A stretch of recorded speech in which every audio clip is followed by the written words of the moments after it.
Welcome everybody to this Your Intervention interview. I'm Nicola and today I'm joined by Manuel and we're going to discuss the recently published paper in Your Intervention, the 17th Consensus Statement from the European Bifurcation Club, Techniques to Preserve Access to the Side Branch using the stepwise provisional approach. So thank you very much for joining us today. Thank you. And congratulations on your lovely paper. Thank you again.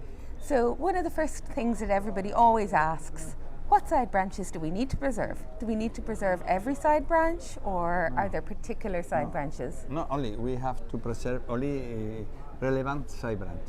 And when we consider a relevant side branch, we can apply a complicated score, but in general, interventional cardiologists consider a relevant side branch bigger than 2 millimeters in diameter and responsible for 10% of the entire myocardium of the heart. Also, even more simple, is a side branch that you can't lose during the procedure. Super. I really like that you've simplified it for us.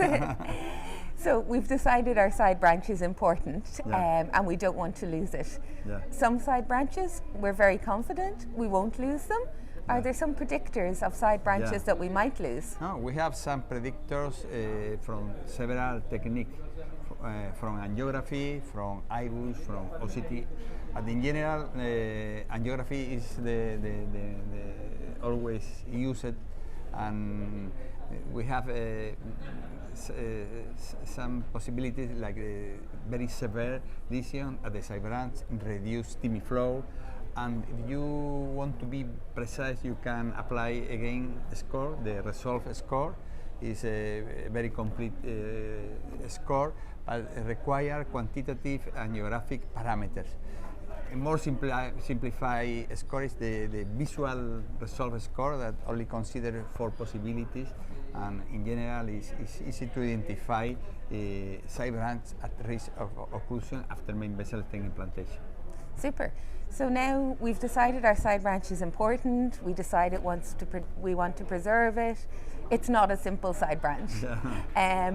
I've put my wire down my main branch, but now I'm struggling to wire this side branch, and I don't want to lose it. Do you have any tips or any techniques as to how to wire this? No, in the consensus we describe a lot of techniques. The more simple technique is the pre-shape of the wire. The preference of the operator use the wire with a different pre-shape according with the curve of the takeoff of the side branch as related with the main vessel. And also we have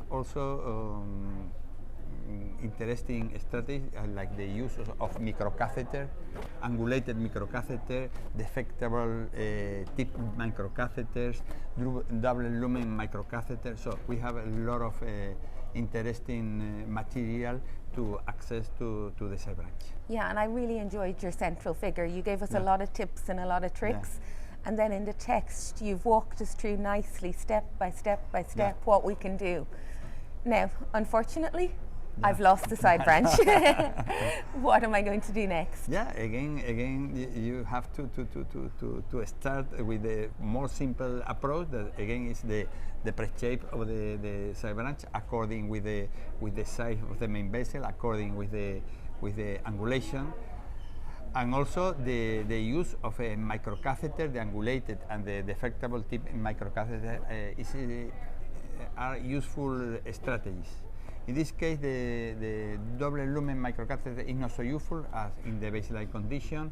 And in general, if you have a good lumen at the main vessel, you can deflect, you can manipulate tip angulated catheter, so in this situation they can be useful. If you can't, you also can increase the strategy and use, for example, the CTO wires that have more penetration, have more risk of dissection, but if you are desperate, you have to recur to other strategies, you know? And also in the last situation, sometimes you can use the yellow wire to dilate directly the side branch with a very, very low profile balloon.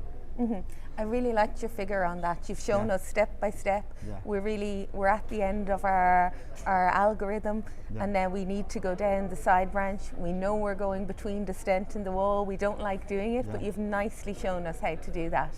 And obviously, maybe for the audience, you might give us, once we've opened that side branch and we've been down between the stent and the wall, the key is obviously going to be repotting and reshaping the proximal stent, no? Yes.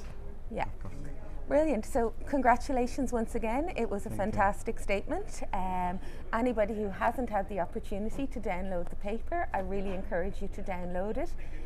The central illustration essentially summarizes the paper, but make sure to read through all the text.